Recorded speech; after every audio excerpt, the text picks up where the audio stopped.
setiap kekasaran yang dia buat, dia selalu dia kasarin saya di bulan ini. Dia selalu melindungi saya agar tidak nelfon siapa-siapa, tidak lapor siapa-siapa. Gitu.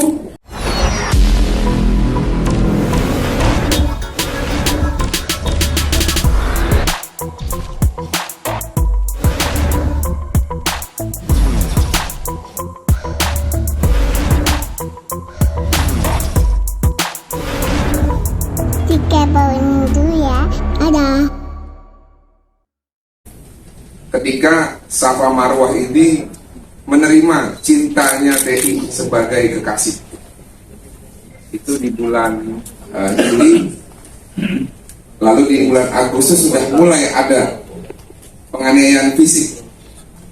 Nah, cuman memang karena Safa ini orangnya baik ya, dan juga mencintai kekasihnya pada saat itu, bukan saat ini ya, karena saat ini sudah tersakiti ya, sehingga memberikan maaf secara terus-menerus. Yang lebih parahnya lagi, ternyata selama menjalin hubungan, Safa Marwah ini lebih sering membiayai terhadap si TI yang bekerja di Kementerian Dalam Negeri. Saya juga tidak tahu pertimbangannya apa, tapi ya kalau teman-teman tahu ya, biasanya kan ya cinta itu buta atau love is blind ya.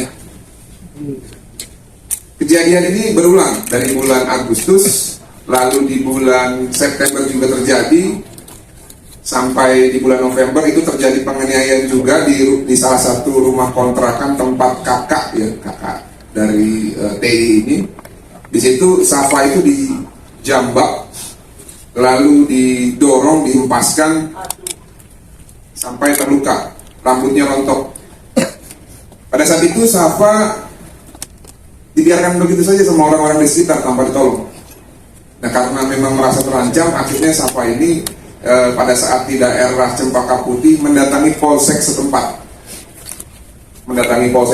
Membuat pengaduan, lalu diterima pengaduannya, didatangi ke rumah kontrakan tersebut, pelakunya diundang ke polsek untuk ditanyai ataupun diinterogasi, namun terjadi restoratif justice ya, sekarang Perkap 2019 itu nomor 6 kalau nggak salah. Di situ pelaku menangis-nangis minta maaf dan meminta untuk diberikan kesempatan. Nah, karena Safa pada saat itu mungkin berpikir mungkin masih bisa diberikan ruang untuk maaf atau bertobat, akhirnya dengan penuh kasih dia memaafkan kekasihnya itu pada saat itu. Ada juga nanti dokumentasinya pada saat terjadi perdamaian. Tapi ternyata pasca perdamaian itu berulang kembali. Hampir setiap bulan terjadi cekcok, yang pasca cekcok laki-laki ini melakukan penganiayaan kepada Safa Marwah. Entah itu dijambak, entah itu dipukul, entah itu didorong. Pokoknya hal-hal toksik seperti itu sering berulang sampai dengan di bulan April 2023. Pada saat itu mereka sedang ada di dalam ruangan tempat tinggalnya Safa. Safa sedang nonton TV karena mungkin sudah waktunya untuk mandi gitu ya, izin mandi, tiba-tiba nggak dikasih izin, digampar pelipisnya sebelah kanan atau kiri? Sebelah kiri, dan menghasilkan luka robek dan lebam yang mengucurkan darah tidak berhenti. Di situ si pelaku TI ini yang bekerja di salah satu kementerian ataupun Kementerian Dalam Negeri ini, karena mungkin dia paham yang dilakukan itu merupakan suatu bentuk tindak pidana, dia mencoba untuk mendekati dan membujuk supaya Safa ini tidak melapor kepada yang berwajib. Bahkan dipantengin terus. Setiap ada telepon di reject, setiap ada bukti foto di delete. Akhirnya urunglah niat untuk melaporkan. Pada saat itu akhirnya dilakukan tindakan. Si laki-laki ini mungkin karena dibilang agak pelit kali ya, dia menawarkan untuk dijahit itu di rumah sakit biasa. Nah, cuma kan dia nggak paham bahwa Safa ini kan public figure, tidak bisa dijahit di tempat-tempat biasa karena akan menimbulkan luka yang akan mudah terlihat. Sedangkan aset dari public figure kan salah satu adalah penampilan. Lalu siapa bilang saya harus dijahit di tempat yang lebih estetik gitu ya. Nah itu nanti juga ada buktinya. Karena kan kita nggak sempat visum pada saat itu karena dibujuk. Lalu dilakukanlah penjahitan, tapi masih ada sekarang bekasnya. Lalu tidak sampai di situ, si pelaku ini menekan Safa untuk memecat supirnya supaya tidak ada saksi gitu. Karena kan supirnya ini mengetahui kejadian itu. Dan akhirnya mungkin karena pada saat itu tertekan ya, saya wajar sih memang kadang-kadang dalam hubungan itu kan ada dalam hubungan toksik ada dominans gitu ya, ataupun relasi kuasa di situ. Nah pada saat itu karena Safa tidak pernah mengalami kondisi seperti ini sebelum-sebelumnya, dia tertekan dan akhirnya melakukan apa yang diperintahkan oleh si TI ini yang bekerja di Kementerian Dalam Negeri. Nah namun pasca memecat supir, pasca terjadi pemukulan dan dia mengatakan tidak akan mengulangi perbuatannya lagi, masih berulang terus itu setiap bulan. Lalu akhirnya di tanggal 12 September ketika si TI yang hampir setiap hari kebutuhannya dicukupi oleh Safa Marwah ini mengatakan ingin pergi ke Bandung. Nah karena punya hubungan dan sering dibiayai kan wajar lah seorang pacar yang menanya kenapa ke Bandung, boleh dong saya ikut. Karena si TI tidak setuju dan marah, Safa spontan, ya udah kalau mau pergi nggak ngajak saya, bayar ini punya utang. Kebetulan pasti punya utang dia sekitar sekian puluh jutaan ya. Nah ketika dikasih utang bukannya dia tahu diri ataupun ya wajar. Kadang-kadang kan kalau laki-laki sama perempuan, kalau memang dia gentleman ya, atau laki-laki, kalau memang dia tersinggung ataupun kalau dia marah ya tinggal menghindar aja. Saya pun begitu dulu kalau pacaran ataupun sama istri. Kalau istri marah ya tinggal aja dulu. Nah ini enggak, dia bukan meninggalkan Safa Marwah, justru menghadiahi cekekan maut gitu ya kepada Safa, sampai Safa itu tidak bisa bernafas sekitar beberapa menit ya, kurang lebih 1-2 menit dicekek gitu ya. Lebih ya? Pingsannya cuma 5 menit. Iya, tapi kan dicekeknya 1-2 menit atau 3 menit. Lebih. Iya, dicekek seperti ini, lalu ditarik dan didorong sampai terjatuh dan Safa pingsan di situ. Cepat pingsan, kolaps, blackout kurang lebih 3-4 menit, dan dia hanya menonton itu, seperti tidak ada penyesalan. Nah, di situ akhirnya Safa itu terbuka matanya bahwa memang laki-laki ini sudah tidak layak lagi untuk dibukakan pintu hati. Oleh karena itu, Safa membuat laporan polisi atau pengaduan dan dirujuk untuk visum. Pasca visum, inilah terbit laporan polisi ini dengan perbuatan penganiayaan yang diduga keras dilakukan oleh TI yang bekerja di salah satu instansi pemerintahan yaitu Kementerian Dalam Negeri. Pasca melapor, Safa ini bingung karena kan belum pernah berurusan dengan hukum. Kebetulan ada staff saya, asisten saya juga di kantor namanya Ruben Simapora. Ini punya teman di salah satu organisasi debat kita bernaung, mengatakan bahwa ada artis nih korban pemukulan terhadap pacarnya. Kebetulan pada saat itu saya lagi liburan di salah satu rumah makan di Puncak. Saya juga baca tuh beritanya di Detik ya, ada korban pemukulan pacar. Saya bilang, waduh, kok perempuan cantik seperti ini dipukul? Sadis bener ini orang, main pukul-pukul begitu aja. Nggak lama, asisten saya nelfon. Saya bilang, yaudah kita bantu, karena memang saya sudah terbiasa bantu perempuan ataupun anak korban-korban tindak pidana. Saya bilang bantu, oke. Lalu di tanggal 1 Oktober, Safa ini memberikan kuasa ke firma hukum saya, Martin Lukasi Manjuntak & Partners, dan hari Seninnya saya bersurat kepada beberapa instansi negara, yaitu Menteri Dalam Negeri, CQ, Irjen Pengawasan dan Biro Kepegawaian, Komnas Perlindungan Perempuan, Ombudsman, agar perilaku abmoral ataupun perilaku yang tidak beretika yang akan mengerucut ke tindak pidana nanti yang dilakukan oleh TI yang bekerja di Kementerian Dalam Negeri dapat menjadi atensi, ya, sehingga mungkin untuk sementara waktu orang ini bisa tidak dipekerjakan dulu. Karena bahaya ini kalau sedikit-sedikit main pukul gitu, apalagi sama perempuan. Kalau mau ngadu pukul, ayo kita adu pukul, kita cari lawan yang simbang gitu kan. Kayak si Rudi Agustian itu kan keren tuh di baku hantam championship kan. Kalau orang laki-laki seperti itu, bukan mukulin perempuan. Nah makanya di sini kita meminta terkait adanya dugaan pelanggaran kode etik ataupun tindak pidana, sehingga si pelaku yang memang bekerja di Kementerian Dalam Negeri ini bisa diberhentikan sementara ataupun segera ditindak sesuai dengan proses-proses yang mungkin nanti ujung-ujungnya adalah pelanggaran etik. Karena sebagai pemerintah, ya, karena kan instansi pemerintah, seharusnya tidak boleh menolerir, ya, pelayan masyarakat yang suka main pukul gampar begitu. Kalau sama pacarnya jadi main begitu, apalagi sama masyarakat, jangan-jangan diinjek sampai mati. Nah, moral-moral begini yang perlu kita kawal supaya jangan sampai terjadi. Nah,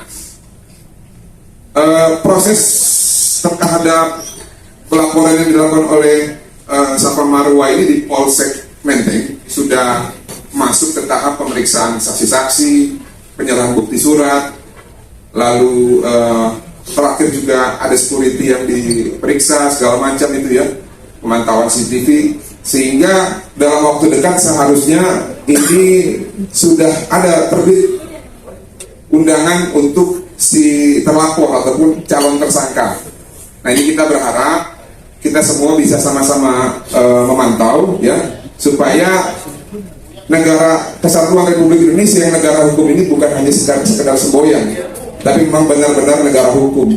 Jadi kalau ada urusan hukum, ya diselesaikan secara hukum. Nah inilah yang sekarang sedang kita upayakan supaya Safa yang sudah menjadi korban penekanan ataupun korban penganiayaan baik secara mental maupun secara fisik yang sudah hampir kurang lebih 1 tahun ini dapat mendapatkan kepastian hukum. Dan ini juga jadi suatu pelajaran juga buat perempuan-perempuan yang lain untuk jangan pernah takut apabila ada hubungan-hubungan toksik, ya, dalam satu hubungan yang menimpa perempuan-perempuan. Safa hari ini, ya, atau hari-hari sebelumnya sudah menunjukkan bahwa dia berani untuk mengungkap ini ke publik.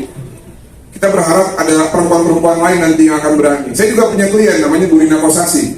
Dia juga menjadi korban juga. Mungkin teman-teman tahu ini yang sedang kita tangani, ya, bersama rekan Kamarudin Simanjuntak. Ini juga ada contoh lagi selain Bu Rina. Korban-korban penganiayaan ataupun kekerasan fisik dan mental berani speak. Nah ini harus dicontoh teman-teman. Oleh karena itu ketika ada contoh seperti ini, mari kita media dukung Safa Marwa. Lalu instansi pemerintah yang lain juga jangan terkesan hanya abai saja, harus proaktif gitu, ya. Saya pikir dari saya selaku kuasa hukum cukup, nanti bisa ditambahkan oleh Safa Marwa. Silakan. Ya, Mbak. Iya, Mbak.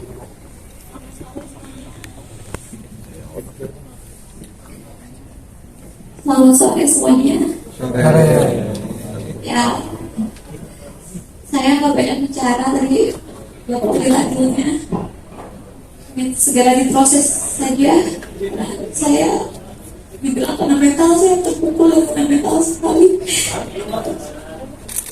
Saya masih takut, masih trauma.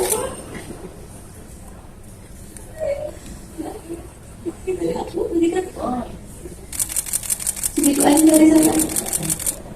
Mungkin ada pertanyaan dari rekan-rekan media? Ada apa yang membuat kamu bertahan, Safa, dengan laki-laki ini? Setiap kekasaran yang dia buat, dia selalu dia kasarin saya di bulan ini. Dia selalu melindungi saya agar tidak nelfon siapa-siapa, tidak lapor siapa-siapa. Seperti itu. Dan dia menjanjikan menikahi saya. Makanya saya sabar. Seperti itu. Hubungannya berapa lama sih? Hubungannya berapa lama? 2 tahun hubungannya. Pernah kita cekcok dalam mobil, dia bilang kayak gini, sebenarnya gampang banget buat bunuh kamu. Waduh.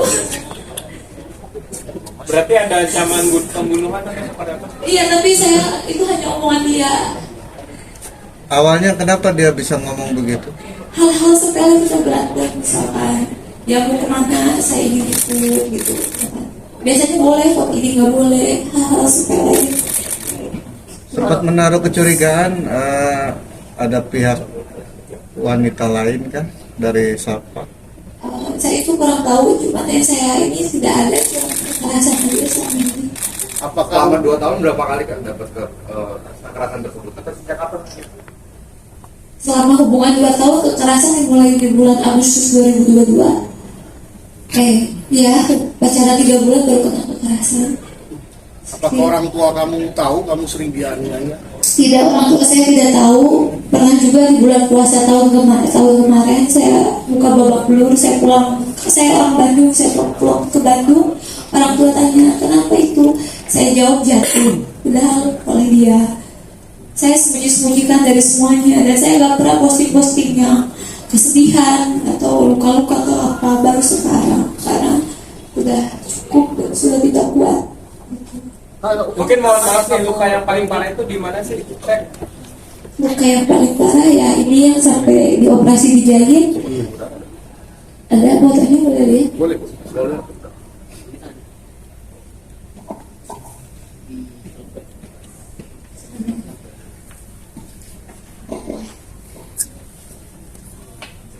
Jadi yang di cek.